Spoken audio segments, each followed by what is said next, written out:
Number 3, question traditional beliefs.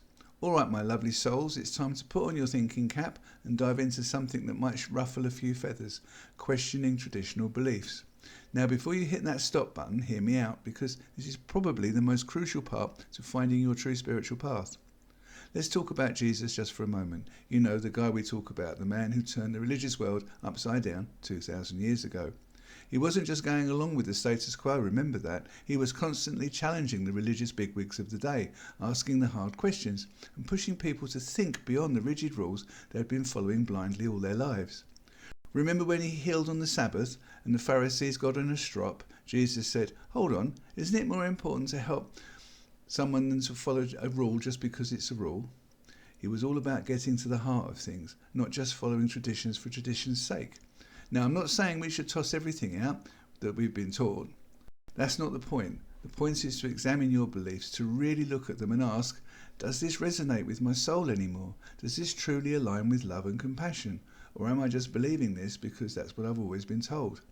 Seriously, there is so much going on in the name of religion at the present time that it's as far from love, compassion and empathy as one can get.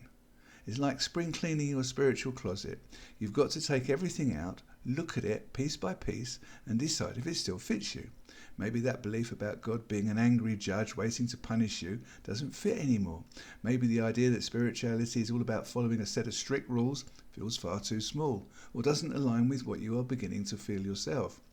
I remember when I first started questioning some of my long-held beliefs, it was scary. I'm not going to lie, it felt like the ground was shifting under my feet. But you know what?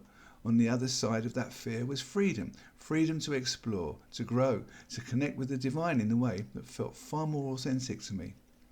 Let me put it this way. If you're a little afraid, questioning your beliefs doesn't mean you're losing faith. It means you're growing. It means you're taking your spiritual journey seriously enough to really engage with it, to wrestle with the big questions, so that your belief system is yours. So here's your challenge. Take some time this week to examine one of your beliefs. Maybe it's a belief about God, about yourself, about what it means to be spiritual.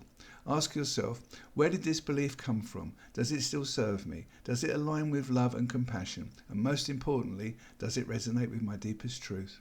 Remember, this isn't about being right or wrong. It's about being authentic. It's about peeling away the layers of shoulds and shouldn'ts and oughts to get to the core of your own unique relationship with the divine. As I have said so many times before, we are all on our own unique journey, so it is what resonates with you. Are you ready to dig deep? Are you ready to question and grow?